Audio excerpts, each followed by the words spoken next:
Well, good afternoon, everybody. I hope everybody's doing well. Thank you all for coming.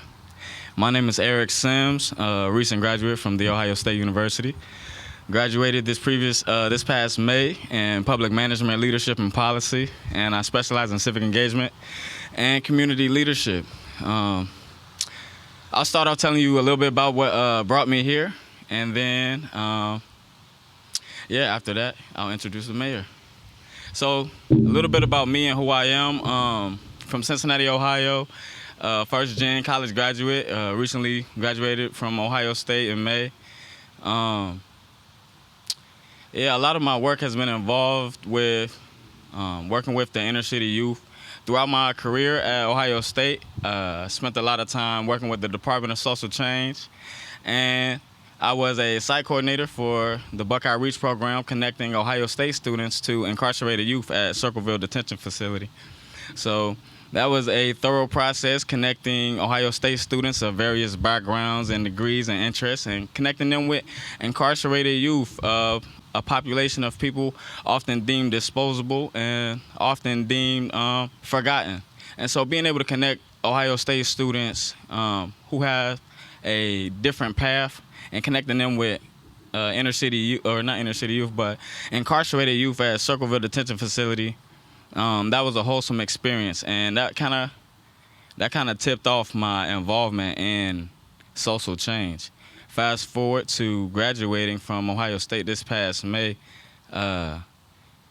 I actually got involved with the Remember Us Urban Scouts program, which is a local nonprofit here in Columbus, founded by Columbus native Gino Miguel Tucker. And it was founded to cultivate inner city youth, their talents, their interests. This nonprofit was designed to connect, to be a community, a safe house for inner city youth, a safe haven, especially in these times, particularly with COVID, boosting the violence rate and the crime rate. So I got involved with that organization because it kind of connected me to home. I grew up in Cincinnati, single parent, didn't have many mentors, family members, role models, or anything like that. So being involved with Remember Us Urban Scouts connected me to home. And although I had just graduated from Ohio State and I had a job with Remember Us Urban Scouts, I still faced homelessness and housing insecurity. Those were some serious challenges for me, not having a stable home, all the way to not even having clothes. Like, I don't have none of, like, the clothes. I don't really have clothes or anything like that because I was in a situation where I was subleasing, and the person who we paid rent to didn't give the money to the homeowner. That left us evicted. I was out of town, and then I came back home, and all of my belongings, my clothes, my furniture, all of those things were gone. And so this was June, like right after I graduated from college. So right after I overcome an obstacle, it was another one right there. So psychologically, I faced a lot of challenges this year, but being involved with organizations like Remember Us Urban Scouts and the Growing Up program ran by Robert Caldwell, another community leader. Those organizations provided me with mentorship and financial stability. So when I didn't have housing stability, I was able to get mentorship and guidance, counseling, to say the least. And they also supported me with financial stability. The Growing Up program and Remember Us Urban Scouts both are organizations that were supported by the city. Both organizations received funding from the city this year to activate and implement these programs.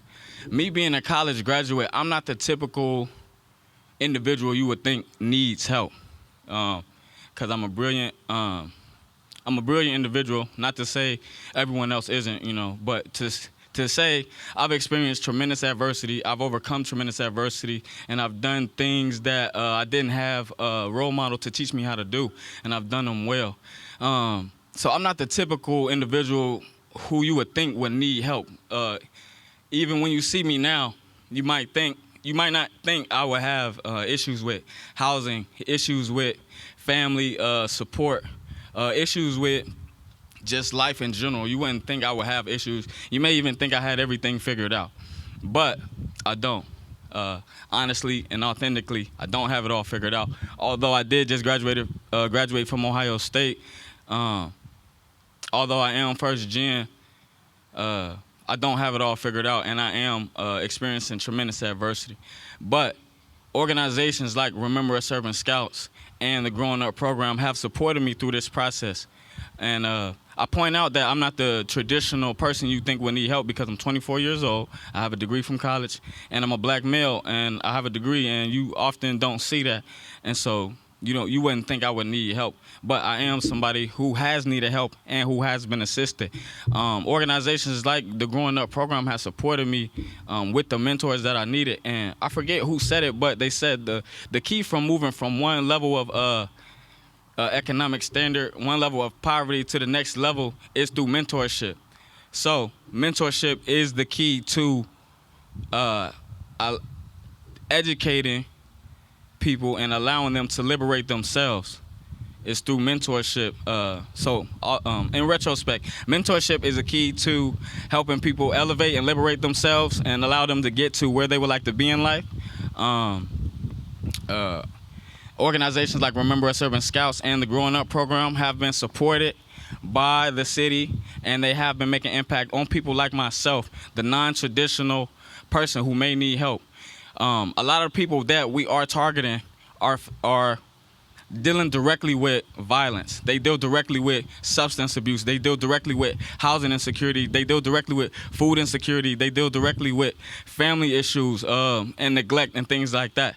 I have also dealt with those, but I've found ways to navigate through that. The traditional individual who will need the help of programs like Growing Up, the traditional person who would need help from programs like Remember Us Urban Scouts may not have the feet to be able to navigate through these circumstances like I have. So again, I want to thank the city for the financial contribution. I want to thank Remember Us Urban Scouts for being a native and a local community stabilizer. I want to thank organizations like Growing Up for providing mentorship and financial stability for people like myself and for people facing different and other challenges and obstacles in their lives. So again, thank you all for coming out, and thank you all for supporting us, because it takes a community to make these things happen. So without further ado, I'd like to introduce Mayor Ginther. Thank you, Eric, for sharing your story and leading by example. Your commitment to living your best life and uplifting others is an inspiration to us all. Thank you, Eric. Your experience also illustrates why it's so important that we pursue a range of strategies to support our residents, our neighbors, expand opportunity, restore peace and stability throughout all our neighborhoods. At the same time, we are confronting historic levels of crime and violence, just like so many other cities across the country.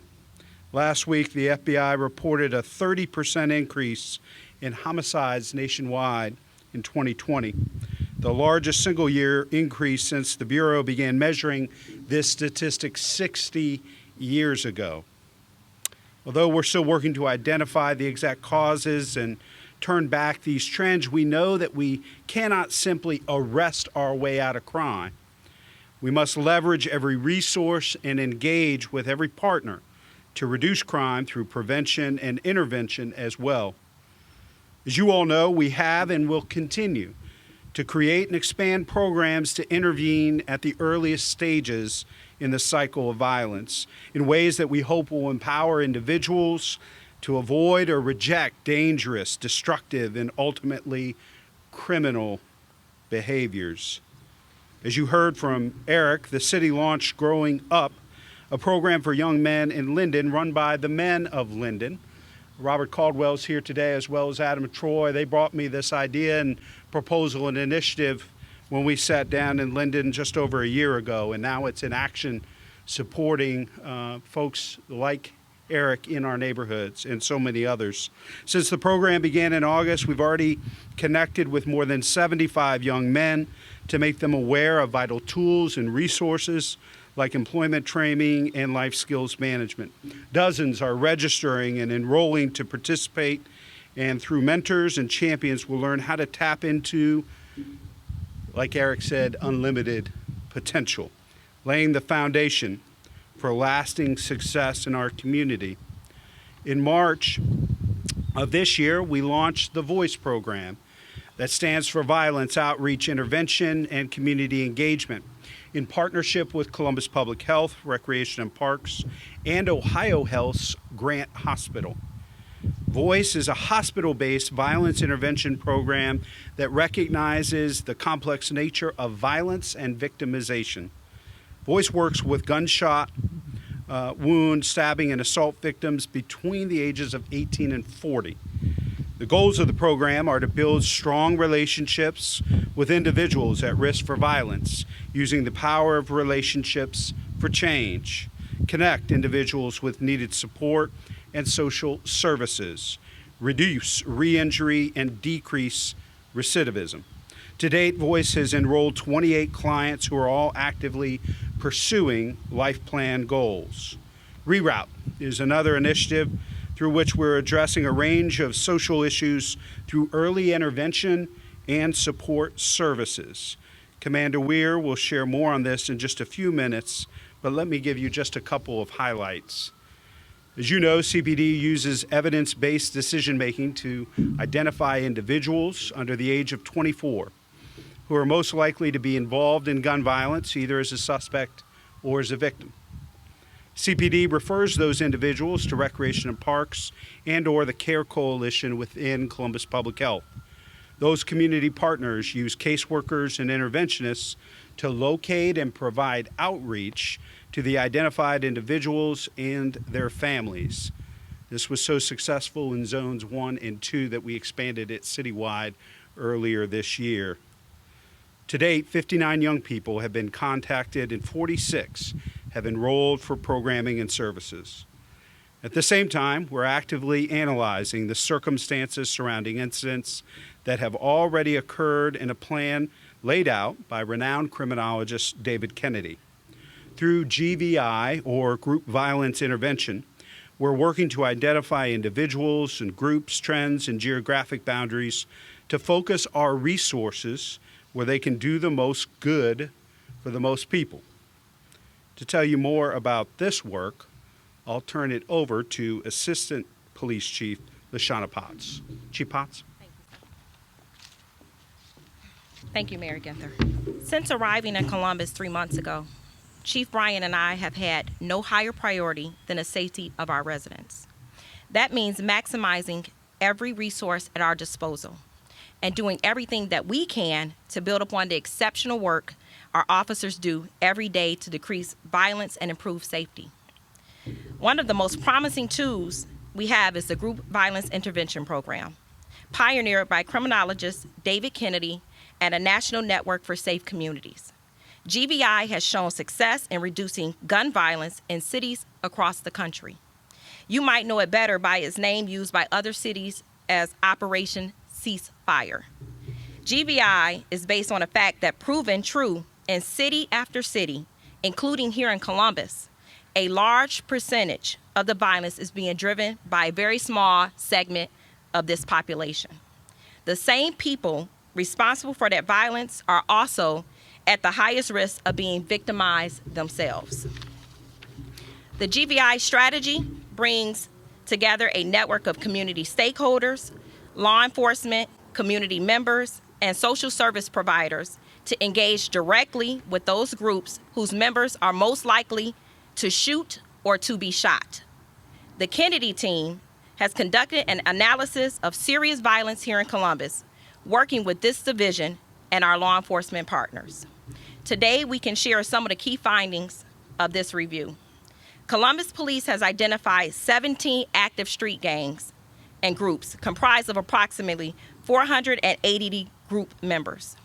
This represents 0.05% of the Columbus population, but we know at least 36% of the homicides involve these group members as either perpetrators, victims, or both. Another 10% of homicides were suspected and involved these group members. That means that at most, 0.05% of this city's population is connected to at least 36% of the recent homicides. And we know these individuals are operating in a very small number.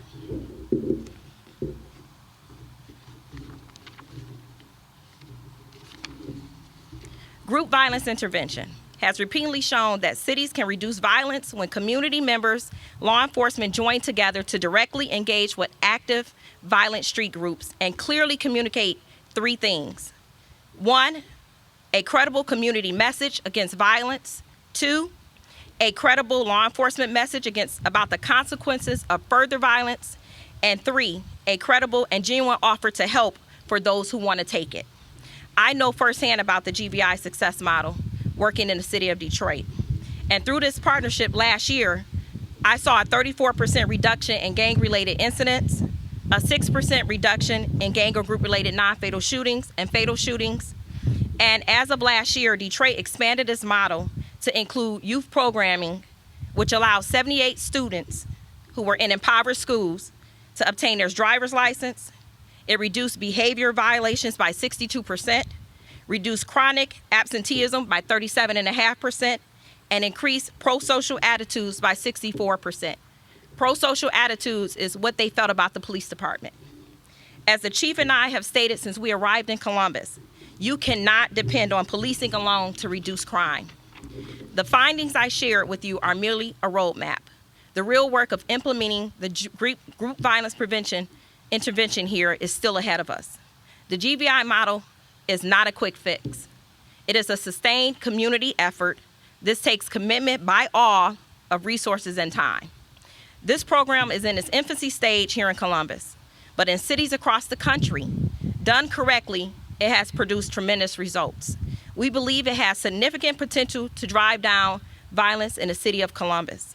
No single initiative can solve our violent problem. To share more about another safety program, Reroute, please welcome Commander Smith-Weir. Thank you, Chief Potts. Mayor Ginther, Director Clark, Chief Bryant, thank you. So we've talked about Reroute before. We came up with this program last fall during the height of our the surge in crime at the end of last summer, and we talked about the two-prong approach. And so what we did with Reroute is we recognized that policing our way out of this is not an option, and we had to work with our city and community partners to engage our youth and youthful offenders in a meaningful way. And so what we do is we take a look at who's been a victim of a shooting, who's been involved in gun crimes, who's been involved with robberies, both as a victim and a suspect. And we talk to our officers out on the street that know the youthful offenders, that interact with them on a daily basis, on a weekly basis. We get from that a decision on who we can refer to our partners at the CARE Coalition and Parks and Rec. And from that, over the course of the past year, Parks and Rec and CARE Coalition have identified 59 individuals that they've made contact with, and a sizable percentage of that, 46, have entered into case management services that provide a lot of what Eric was talking about during his talk: food insecurity, housing stability, grief and trauma counseling, and job programs. So that's all good, that's all positive, and that's something that we found some real value in from our department. The second prong of this project has been the enforcement arm, and that is we have to recognize that there are individuals out there who are violent, who choose to victimize the community through violent crimes, whether that's robberies or shootings or other weapons violations. And those individuals that continue to victimize the community on a daily or a weekly basis, enforcement is the option. And so what we did is, starting in April this past year, we comprised a team of officers and a sergeant to go out and conduct investigative activity on youthful offenders up to the age of mid-20s and those that are suspected of or have been involved in violent crimes. Since April, that team of officers has seized 32 handguns and 1 rifle. They've seized 1,031 grams of heroin and fentanyl, 777 grams of methamphetamine, 78 grams of crack or cocaine, 3,300 grams of marijuana, and they've seized $49,750 in U.S. currency that was being used and or profited from drug transactions. They recovered 3 stolen vehicles, 46 total arrests, 26 individuals with felony offenses, 10 individuals with outstanding felony warrants, 8 individuals on misdemeanor warrants, and 2 individuals on misdemeanor offenses. In addition to all that, they have worked with our Major Crimes Bureau to go through on a case-by-case basis and assist our homicide and assault squad detectives on progressing their investigations, whether that's finding witnesses, tracking down information that's needed, helping out with paperwork, whatever we can do to help our Major Crimes Bureau, advance some of these cases and investigations that they've been tasked with. So that is what we've been doing. That's the update on Reroute. We do feel it's been a success, both in our collaboration with the city, the other city departments, Rex and Park, and with the CARE Coalition, and also with our enforcement aspect. We feel that we're very happy with the investigations that our officers have conducted. So thank you, and I'll turn it back over to Mayor Ginther. Thank you, Commander. I also want to acknowledge Safety Director Robert Clark and Chief of Police Elaine Bryant. Appreciate you all, your leadership, and all the great work that you're doing as well. The programs we highlighted today include only some of what we're doing right now to stem the violence in our city through prevention and intervention measures. They work hand in hand with the other efforts by Columbus Division of Police, ATF, and the FBI to remove the most dangerous criminals from the street.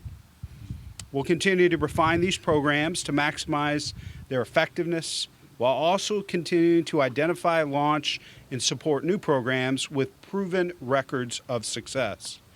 Fundamentally, however, we need everyone in our community to join this effort. To anyone with knowledge of criminal activity, please share what you know with law enforcement. And to all of our residents, please reach out to your neighbors and your loved ones and help those who may be headed down a damaging path to change their course, to make a better choice, to reject crime and violence. It is our shared obligation to do everything we can to restore peace, civility, and safety in each and every neighborhood. And we will not yield, we will not rest until every family in every neighborhood is safe in this community. Be happy to take any questions. Mayor Ginther, I'm wondering, it's October 5th, we're 12 homicides away from tying the record. What impact do you think programs like this are having on preventing the violence, given the levels of what we're seeing, not only the homicides, but in felonious assaults that's also record-setting this year? Yes, this is what we've shared today is just a small part of everything that we're doing. Obviously, Chief Bryant, since her tenure began, has brought forth a couple of new tools for us to use in battling crime. We know this surge is happening across the country, as we have talked about several times before. And now that Director Clark is joining us, I've asked both the Chief and the Director to look at our comprehensive neighborhood safety strategy. We know that when we had record levels of violence in 2017, that plan helped us reduce violence in 2018 and 2019, only to see a spike in 2020 and even worse in 2021. The violence we're seeing today is different. And so we need a new plan. And things that aren't working, we're going to stop doing, and we're going to start doing things, as Assistant Chief Potts talked about, that have been proven in other communities and expanding those. Commander Weir shared some important results there. Growing Up Linden's another great example where we're going to be putting more resources into neighborhood safety, not just law enforcement. I think that plan that they'll release later this month will help to inform the proposed budget that I'll introduce in November to City Council. I think every city in America has a gang problem. One gang is too many in our city, and we're going to do everything in our power to offer folks a different way forward, a different path, and if they choose not to accept that path, hold them accountable. Mayor, how will you describe the state's support to these programs you are having to reduce violence? Because about an hour ago, the governor announced that he's giving a grant of $5 million to law enforcement agents. So how will you describe the support from the state to ensure that crime is reduced? We have a lot of great partnerships with the state, and I talk with the governor frequently. Violence is obviously top of mind for him and mayors across this state, and we're going to continue working with him. Not just on issues around police reform, but violence reduction and intervention. We've had conversations on everything from training and body-worn cameras to additional resources for youth programming and neighborhood safety efforts. So the governor and I have talked about a variety of ways that we're going to continue to work together and potentially leverage resources that have been granted to us more recently through the recovery plan. Yes, sir. You all seem to narrow down the people committing violent crimes in the city a little bit more. Are there any updates on the shootings at Bicentennial Park and Far East Community Center? Chief Potts, Chief Bryant, do you want to offer any? You all seem to narrow down a little bit more the groups of people who've been committing violent crimes in the city. Are there any updates on the Bicentennial Park shooting as well as the Far East Community Center shooting? So I can tell you right now, our homicide detectives are working feverishly to solve those crimes like any other murder or non-fatal shooting that's occurring in the city of Columbus. We're just asking the citizens, sometimes we just need that little bit, that little piece to put the puzzle together. And so right now, we're just asking citizens if they know something, saw something, if they had any video. Our homicide detectives are invested in solving every homicide in the city of Columbus as well as every non-fatal shooting. And so any help that you can give us, if we had a suspect, they would be arrested right now. So we're just asking for that little bit to close these cases. Not just those, but any and all violence that is happening in the city of Columbus. Follow up on that. Do you think that the Olivia Kurtz shooting, the homicide in Bicentennial Park, is connected to Mackenzie Ridley? And do you think that it's gang activity that may have been responsible for taking their lives? So both are still active, ongoing investigations. So I'm not going to tip our hand on what we do know. I will say that we are looking at a segment of society that we know have a propensity for violence, and we're leveraging our resources to get those people in custody whenever we can get the information of who they are. Are you getting tips? We are getting tips, but we can always use one more. And I do want to thank you, Chief Potts. I do want to thank Chief Bryant. One of the first things she did after both of those shootings, senseless shootings of beautiful young kids in our community, is devoting additional resources to our parks and rec centers and pools over the summer. And as terrible as those two acts were, all in all, I think, Chief, we had in our parks, at our pools, and our rec centers, a much safer summer as a result of that leadership. So thank you, Chief. Mayor, I'm wondering, we've done a lot of stories on how short-staffed CPD is right now, short 100 patrol officers. What is the plan to increase the staffing levels? Are you going to add another class? Are you going to add on to class sizes? What is the city planning on doing? All those options are on the table. The plan will be informed by what Director Clark and Chief Bryant share with me later this month. But we are blessed with the additional dollars that have come to us more recently. Our revenue estimates, I think you've seen the auditor has continued, and I think is due for another revised revenue estimate in the coming weeks. That is all good information for us to be able to invest more into neighborhood safety. But it's not just going to be more officers. It's also going to be everything else that we talked about, that Eric talked about. It's going to be a comprehensive neighborhood safety effort, but certainly additional officers and more classes are part of that larger plan. Yes, Luann. You've been around for so many years. And are you calling me old? Me and you both, sir. This is the first time I've heard in a long, long time that the city has acknowledged that we have gangs. And what do you make of that? I mean, what's changed? I don't know if I would. Yeah, I don't know if I'd agree with that. I mean, we're the 14th largest city in America. I mean, this city just grew by 100,000 people in the last 10 years, and we're going to grow, by another third in this region over the next 30. We're a big city, and we have big city challenges, but we also have big city opportunities. And I think based on a comprehensive approach that's really looking at prevention and intervention and not just enforcement. We cannot sit back as a community and ask Chief Bryant and her team to solve all of our problems. That is not what big, safe cities do. The entire community needs to be involved and own our collective neighborhood safety. Thanks, everybody. Appreciate it.